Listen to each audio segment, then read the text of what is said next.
Sir, আমি প্রত্যেকটা পরীক্ষা ফার্স্ট ক্লাস পেয়েছি।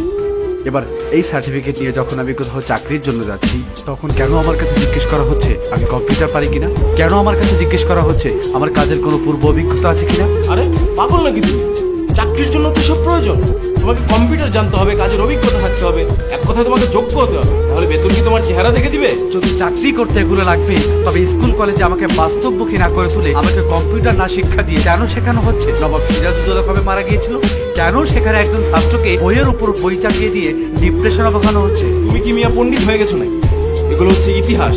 একটা ছাত্রের জন্য ইতিহাস জানা খুবই জরুরি। এই ইতিহাস জানা যেমন জরুরি, তেমনই জরুরি বাস্তবমুখী শিক্ষা, যেমন কম্পিউটার। সত্যি কথা হলো স্যার, এই ইতিহাস জেনেই না আজ লক্ষাধিক যুবক চাকরির জন্য রাস্তায় রাস্তায় ঘুরছে। আর আরো সত্যি কথা হলো, ইতিহাসে চাকরি পাওয়ায় না, পাওয়ায় কর্মবিদ্যা। কে কে বলছে তোমার বিদ্যালয়ে কম্পিউটার শেখানো হয়? সেখানে কম্পিউটার আছে, কম্পিউটার শিক্ষক আছে, তুমি শিখো নাই কেন? এক মিনিট স্যার, আপনি আমি দুজনেই জানি যে বিদ্যালয়গুলোতে কম্পিউটার ল্যাব আছে, কিন্তু আপনি জানেন সেখানে কি শেখানো হয়? সেখানে পুরো বছর জুড়ে শেখানো হয় কিভাবে কম্পিউটার অন অফ করতে হয়। আর নিজে থেকে নতুন কিছু শিখতে গেলে বলা হয় কম্পিউটার হ্যাং হয়ে যাবে। স্যার, সেই যে হ্যাং হলাম না, এখনো ছাড়াবে না। আসল কথা হলো, সেখানে যা শেখানো হয় আর চাকরিতে যা চাওয়া হয়, দুইটা সম্পূর্ণ দুই রকম। তাহলে তুমি কোনো বাইরের কম্পিউটার ট্রেনিং সেন্টার থেকে ট্রেনিং নাও।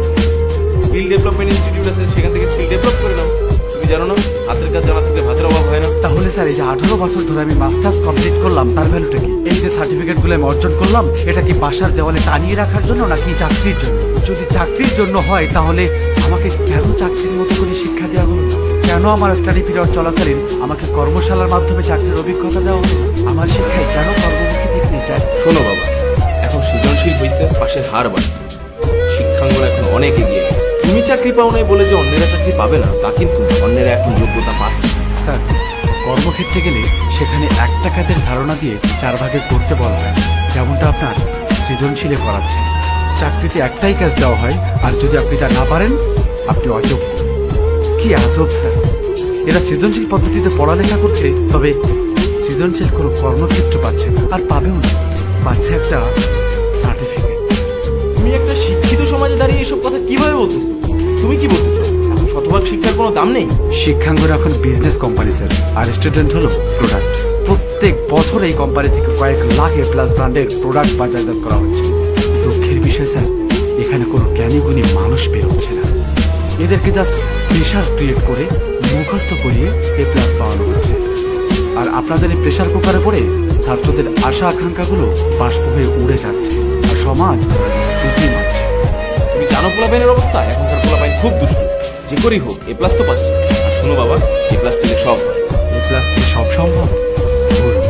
এখন সমাজ রেজাল্টকে এমন অবস্থায় এনেছে যে একজন ভালো ছাত্র যদি এ প্লাস পায়, তার দিকেও আঙুল তুলে বলবে রেজাল্ট কত টাকা দিয়ে কিনেছেন। এ প্লাস দিয়ে কোনো ছাত্রের যোগ্যতা প্রমাণ করা সম্ভব। হ্যাঁ, তার সম্পর্কে একটা কথা বলতে পারি, যদি সে নকল না করে থাকে, তবে তার মুখস্থ করার ক্ষমতা খুব ভালো, যা কেবল পরীক্ষার খাতা পর্যন্ত সীমাবদ্ধ।